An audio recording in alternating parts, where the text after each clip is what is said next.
안녕하세요. 전산세무 강의를 맡게 된 최은영 교수입니다. 여러분, 이 강의에 정말 잘 오셨습니다. 그래서 전산세무, 여러분이 이 수업을 듣게 되면 어떤 유익한 점이 있는지 한번 살펴볼까요? 여러분, 전산세무라고 하는 것은요, 여러분이 이 수업을 듣게 되시면 회사에서는 재무상태표, 손익계산서, 회사의 경제 재정 이런 것을 볼 수 있는 시야가 트입니다. 그래서 여러분이 취업하실 때 유리하세요. 관련된 회사에 취업이 잘 되실 수 있거든요. 그리고 여러분이 어떤 회사에 취업하든지 나는 이런 전산 쪽, 회계 쪽 관심 없다 하더라도 여러분이 이 수업을 듣게 되시면 회사를 다니실 때, 회사를 운영하실 때, 회사 경영에 대한 전반적인 이해를 하실 수 있습니다. 전산세무 자격증 같은 경우를 취득하시게 되시면 대학교에서도 학점으로 인정해주는 그런 코스들이 많이 있습니다. 그리고 공무원 같은 경우에도 가산점이라든지 승진시 이익이 있기 때문에 실무에서도 전산세무 같은 자격증을 많이 취득하시는 추세입니다. 그래서 여러분이 이 수업을 다 듣게 되시면 여러분도 전산세무에 대해서는 준 전문가 정도 되실 수 있겠습니다. 여러분, 저와 이 수업을 잘 따라오실 준비가 되셨을까요? 만약 여러분이 이 전산세무 수업을 저와 함께 듣게 되신다면 먼저 기본적으로 회계 이론에 대해서 저와 함께 하실 겁니다. 회계 이론을 다 충족하시고 나시면 우리가 재무상태표라든지 손익계산서에서 이 회계 이론이 어떻게 곳곳에 숨어 있는지를 숙지하시게 되실 겁니다. 그리고 나면 여러분이 지금은 이 수업을 어떤 방법으로 듣고 있는지 모르지만 결국에는 우리가 회사를 운영하거나 회사에 취업하게 될 건데 그 회사에 세금 신고하는 시기라든지 방법, 종류를 통해서 대표님에게 이불을 받을 수도 있겠죠. 또는 내가 회사를 운영하는 사람이라면 우리가 회사를 다닐 때는 회사에서 다 급여명세서도 주고 세금 신고도 해주기 때문에 우리가 세금 신고를 하는 경험이 없습니다. 하지만 여러분이 회사를 운영하시게 된다면 내가 세금 신고를 직접 하게 되는데 과연 내 사업자에 맞는 세금 신고는 어떤 방법들이 있는지 여러분이 숙지하시는 아주 좋은 기회가 될 겁니다. 그래서 전산세무를 세부적으로 보면 여러분은 앞으로 회계 이론에서는 자산, 부채, 자본, 수익, 비용에 대해서 알게 되실 거고요. 자산, 부채, 자본과 관련된 재무상태표, 그리고 수익과 비용과 관련된 손익계산서에 대해서 숙지하시게 될 겁니다. 그렇다면 이 재무상태표와 손익계산서의 관계를 통해서 우리가 결산을 할 수가 있습니다. 와, 너무 멋지지 않습니까? 우리가 재무상태표와 손익계산서를 통해서 결산을 하게 되는 거고요.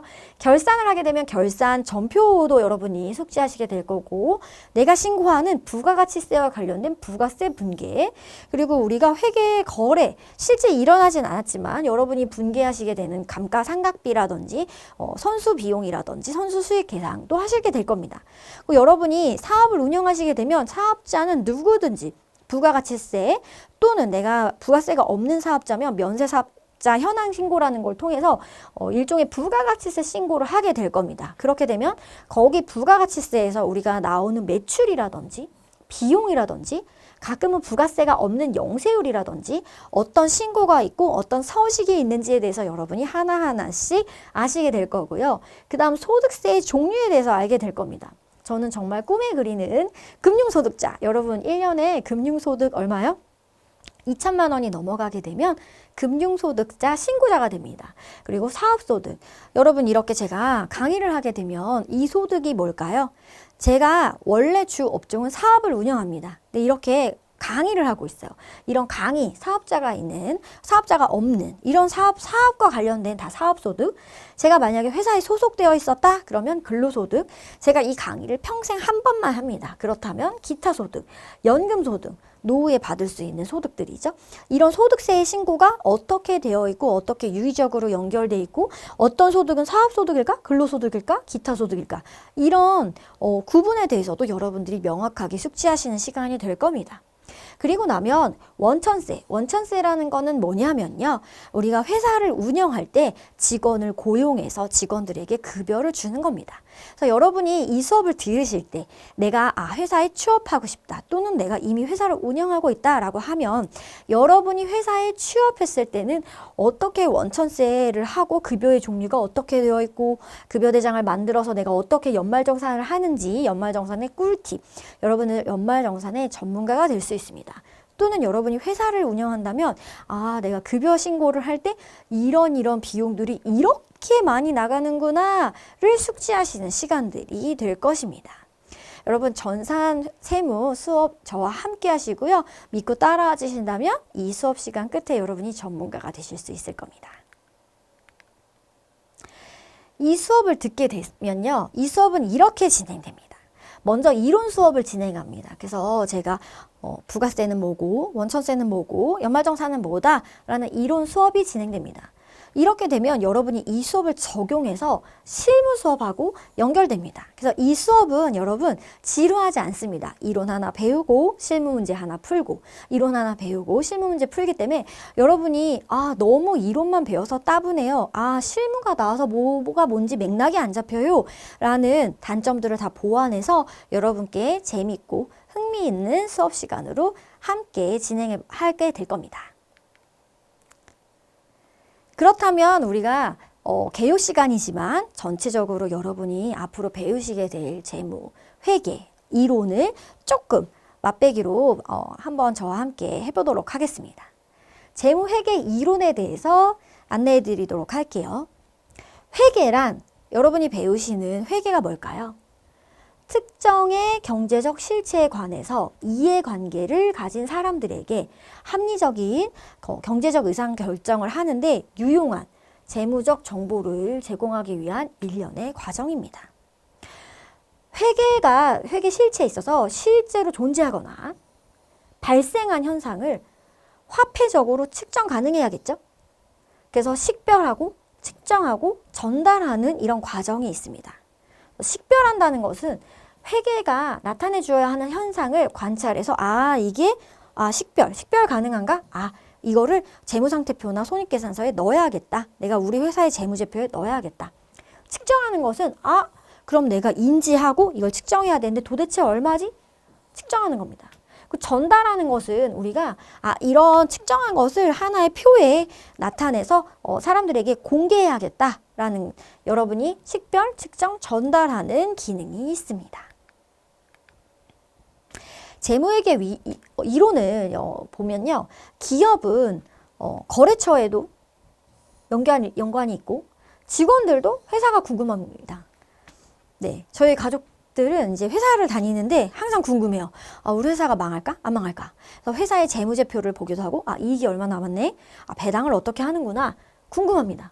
은행은 왜 궁금할까요? 은행은 대출을 해줘야 합니다. 이 회사가 얼마나 믿을 만한 회사인지, 부채는 어떻게 되는지, 우리가 돈을 빌려줬을 때 돈을 다시 받을 수는 있는지 이런 부분들이 궁금하고요. 소비자는 뭐가 궁금할까요? 소비자는 예를 들어서 내가 어느 회사 제품에 라면을 사서 먹을 때 이 회사가 탄탄한지, 이 회사가 기부는 많이 하는지, 직원들의 복지는 좋은지 볼 수 있겠죠. 국세청은요. 이 회사가 세금 신고는 제대로 하고 있는지, 탈세를 하지는 않는지 이런 것에 대해서 궁금합니다. 투자자는요. 우리가 나중에 재무상태표에서 자산, 부채, 자본을 배우게 될 건데 내가 주식 발행 할인 해가지고 초과해가지고 여기에 자본금이 몇만 원짜리 회사인데 더 투자할 건지 아니면 우리가 삼성이나 현대나 대기업들에 우리가 주식을 하잖아요. 그럴 때 우리가 제일 먼저 하는 게 뭐죠? 재무상태표를 열어보는 겁니다. 그래서 이 회사에 투자할 만한지. 주주들은요. 이 회사가 이익잉여금이 많이 나는지 그래서 우리가 배당을 받을까? 아니면 배당을 받지 말고 한 번 더 투자를 할까? 고민할 수 있겠죠. 임원진은요. CFO가 아닌 이상 영업 전문 임원이라든지 대표라든지 각자의 영역들이 있겠죠. 그러면 우리 회사가 탄탄한지 앞으로 어디에 투자할 건지 성장할 건지를 다 특정해 볼 수 있습니다. 여러분 재무회계 이론 숙지만 하고 잘 측정하고 전달하면 굉장히 많은 영역에서 굉장히 많은 사람들에게 이롭고 도움을 주는 재무제표. 네, 다음을 또 한번 배워보도록 하시죠. 재무회계와 관리회계에 대한 비교를 한번 알아보도록 하겠습니다. 재무회계와 관리회계의 비교에서 정보 이용자는 외부 정보 이용자와 관리회계에서는 내부 정보 이용자로 나눌 수 있습니다. 그래서 여러분들이 왜 우리가 주식을 산다, 이 회사의 재무제표를 보고 싶다라고 하면 외부 정보 이용자가 될 거예요. 외부 정보 이용자는 외부 이용자의 경제적 의사결정에 유용한 정보를 제공합니다. 뭘로 제공하냐면요. 앞으로 우리가 배울 재무제표, 재무상태표, 손익계산서, 미처분이익여금, 그 다음에 뭐 원가회계라든지 제조원가 명세서라든지 재무제표를 가지고 대화를 할 겁니다. 우리 회계라는 거는요. 과거에 이미 일어난 일입니다. 그걸 화폐적 정보로 공유를 할 거고요. 보고 주기는 정기적입니다. 1년마다 보고를 할 수도 있고, 뭐 6개월마다 보고를 할 수도 있고, 뭐 분기마다 보고를 할 수도 있게 되겠죠. 관리회계라는 건요, 내부 정보 이용자입니다. 그래서 이거는 특수 목적의 보고서고, 미래지향적이고 비정기적인 보고가 되겠습니다. 네. 재무제표라는 거는요, 일정 시점의 경영 상태를 나타내는 재무상태표가 있고요. 일정 기간의 기업의 경영 성과를 나타내는 손익계산서가 있습니다. 원가 명세서, 제조원가 명세서, 공사원가 명세서가 다 포함됩니다. 일정 기간의 현금의 유출입을 가정으로 한 현금 흐름표가 있습니다. 현금 흐름표 같은 경우는 이런 거죠. 우리가 뉴스에서 이런 기사 보셨나요? 흑자 도산이다. 그래서 흑자인데 도산했다. 이런 얘기 들은 적 있어요. 그래서 회사의 이익은 굉장히 나는데 현금이 없어서, 내가 줄 돈이 없어서 막 부채가 막혀서 흑자도산했다. 그래서 우리가 현금 흐름표도 매우 기업에서 유용한 지표가 되겠습니다. 이 이익잉여금의 처분계산서는요. 이 손익계산서에 나온 이익잉여금들이 어떻게 처분되는지, 배당은 했는지, 우리가 뭐 자본금은 얼마인지 이런 것을 나타내주는 표가 되겠습니다. 우리가 재무제표 작성과 표시에 대한 일반적인 원칙은 재무제표의 작성 책임은 경영자에게 있습니다. 그리고 우리는 이 회사를 계속 기업이다라고 가정합니다. 그래서 경영자는 재무제표 작성 시 기업의 존속 가능성을 평가하고 계속 기업을 전제로 재무제표를 작성하여야 합니다. 중요성은요, 우리가 중요성과 정식성을 항상 충돌하는데 중요한 항목은 재무제표의 본론이나 주석에 나타나게 하며 중요하지 않으면 통합하여 나타냅니다. 우리가 왜 계정과목을 다 통합해서 나타나듯이 공시는 기간별 비교 가능성을 높이기 위해서 전기와 비교하면서 작성합니다. 재무상태표를 한번 보겠습니다. 재무상태표라는 거는 특정한 시점, 보통 우리가 1월 1일, 뭐 12월 31일 이런 식으로 1년 단위로 자산, 부채, 자본을 보여주는 보고서입니다. 그래서 우리가 자산이라는 거는 부채와 자본을 더한 거죠. 그래서 우리가 순자산설에서 자산에서 부채를 뺀 걸 자본이라고 나타내기도 합니다. 저는 재무상태표를 보여줄 때 아주 심플하게 보여드립니다. 저는 건물주가 꿈이기 때문에 80억짜리 건물을 살 거예요. 그리고 대출을 20억 정도 받을 겁니다. 그럼 여러분, 순자산이 얼마입니까? 내 진짜 순자산은요? 60억이 저의 진짜 순자산이 되겠죠. 그래서 이게 내 진짜 순자산이다 라고 보여주는 게 자본이고요. 일단은 내가 등기부 등본에 건물 산 거 80억 어치 있다. 이거는 바로 자산이 되는 거고요. 은행에서 대출 20억을 받았다. 이거는 부채가 되겠죠. 그래서 우리가 세법은 총액주의입니다. 사실은 60억만 보여줘도 되는데 60억만 보통예금에 있는 회사랑 내가 80억짜리 건물을 샀는데 20억의 부채가 있는 회사를 우리가 다르게 본다는 거죠. 총액법으로 다 총액을 나타냅니다. 총액법이라는 거는 우리가 자산 같은데도 우리가 비품 같은 걸 사면 나중에 감가상각 같은 걸 할 건데 총액법으로 전체 구입한 자산을 쓴 다음 거기서 감가상각을 해서 순자산가액을 남기는 것처럼 우리가 재무상태표는 여러분이 구성하게 될 겁니다. 손익계산서에 대해서 알아보도록 하겠습니다. 손익계산서라는 거는요, 이 전체적인 매출액이 나오고 나서 일정 기간의 수익과 비용을 요약한 보고서입니다. 그래서 우리가 수익에서 비용을 빼면 당기순이익이 나옵니다. 근데 진짜 나의 이익이 나오는 거죠. 그래서 전체적인 매출이 나오고 나머지는 관련된 원가가 어떻게 구성되는지 이 전체를 저희가 매출액이다라고 가정할게요. 여기서부터 여기까지가 다 매출액입니다. 그러면 제가 이 펜을 팔려고 해요. 이 펜의 매출이 6부터 여기까지입니다. 근데 이 펜을 팔 때 들어간 비용들이 있겠죠. 이 펜을 뭐 만들어서 팔았어요. 이 펜을 사서 팔았어요. 바로 직접 관리가 있는 비용이 매출 원가입니다. 내가 이 펜을 팔려고 뭐 유통을 했어요. 뭐 광고를 했어요. 직원을 뽑았어요. 이게 바로 판매와 관련된 비용입니다. 근데 내가 이 펜을 팔려고 대출을 받았어요. 이자 비용이 발생했습니다. 영업의 수익 비용. 그리고 이 펜을 팔고 나서 뭐 당기순이익이 1억이 남아서 법인세를 1,000만 원 냈습니다. 법인세 비용. 그래서 우리는 전체적인 매출에서 매출 원가를 빼고 나면 매출 총이익이 되고요. 매출 총이익에서 진짜 관련된 비용, 어디에 관련이 있는지 모르는 비용을 빼고 나면 영업이익이 되고요. 영업이익에서 영업과 관련 없는 수익과 비용을 빼고 나면 영업의 비용 차감 후 이익이 되고요. 여기서 세금을 내고 나면 이만큼이 내가 가지고 있는 진짜 당기 순이익이 되는 겁니다. 그래서 여러분 보시면 손익계산서도요, 관련된 원가와 그 수익을, 비용을 서로 대응하면서 어느 비용에서 각각 많이 나갔는지 적게 나갔는지를 측정하기 위해서 각 부분별로 구분해서 손익계산서를 나타낸다라는 것을 보시면 좋겠습니다. 그래서 재무상태표, 손익계산서는요, 자산, 부채, 자본으로 재무상태표를 다 기록하고 아까 제가 설명드린 것처럼 총액으로 기록합니다. 그리고 자산과 부채는 1년 단위로 하고요. 자산은 유동자산처럼 현금화하기 빠른 순서로 기입합니다. 그래서 보면 우리가 재무상태표에 현금, 보통예금, 단기매매증권 이 순서대로 기입이 되고 유동이나 투자는 이렇게 밑으로 가는 거를 알 수가 있죠. 손익계산서의 작성 기준은 발생 기준입니다. 현금과 관련 없이 장외 거래와 사건이 발생한 기간에 수익 비용을 인식하는 방법으로 말한다. 이게 뭐냐면 우리가 공사 1억 원을 땄습니다. 12월 31일에. 세금계산서도 발행했습니다.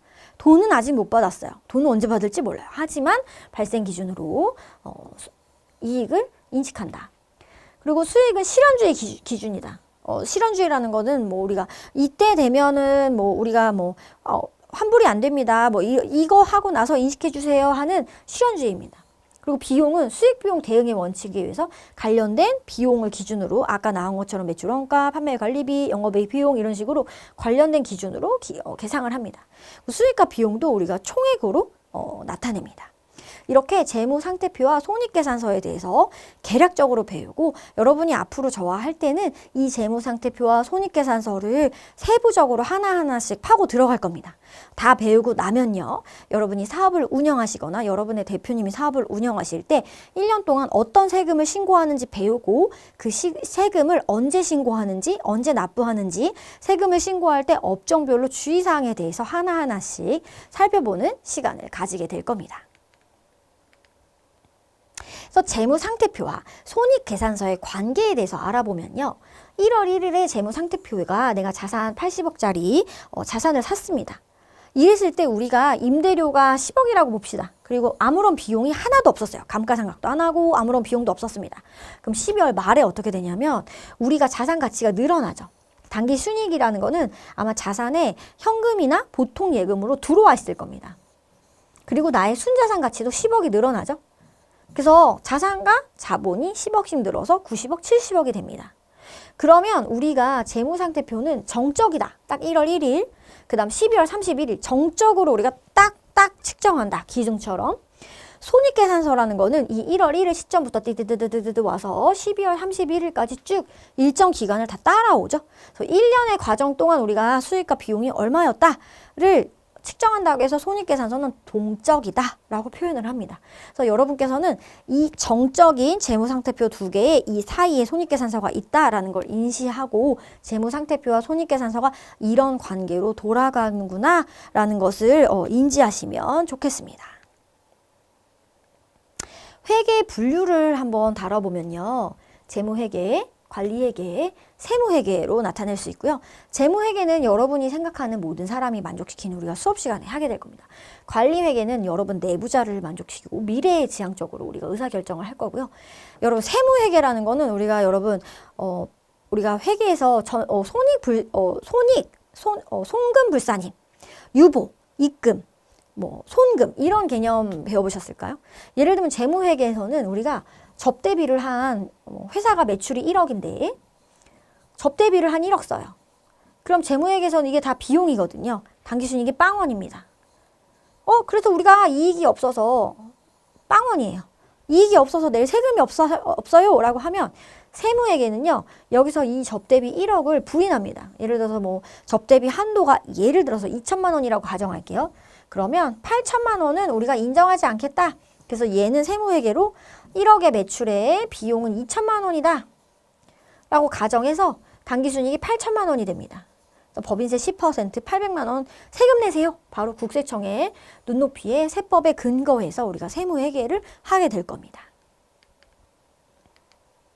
그래서 우리가 회계의 분류와 이해관계자는 이렇게 많이 있고요. 우리가 파트에서 경영관리에서는 재무제표를 하고, 재무관리에서는 현금 흐름을 관리하고, 인사관리에서는 직원들 인건비를 보고, 연구개발에서는 우리가 투자하고 연구보고서를 쓰고, 생산관리에서는 내가 어떤 제품에 뭐 이 펜도 종류가 빨간색이고 파란색이 있으면 누가 잘 팔리는지, 어떤 게 있는지, 그리고 마케팅 팀에서는 뭐 광고비를 썼는데 어느 상품이 매출이 올라갔는지, 각각의 팀에서는 이 회계의 정보를 다 사용합니다.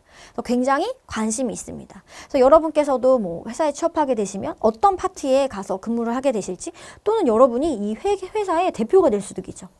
내가 직원을 몇십 명 고용할 수도 있습니다. 여러분이 어떻게, 어느 자리에서 어떻게, 어떤 위치로 하실지는 모르니까 여러분이 이 수업을 끝까지 다 따라오고 집중해서 참여해 주시면 반드시 좋은 결과가 있으실 겁니다.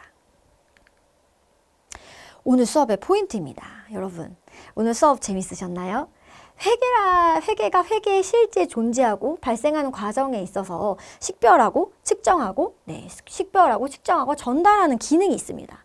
재무상태표라는 건요, 특정 시점에 자산, 부채, 자본을 보여주는 보고서이죠. 특정 시점, 1월 1일, 12월 31일 이렇게요. 손익계산서라는 거는 일정 기간, 1월 1일부터 12월 말일까지 수익과 비용을 요약한 보고서입니다.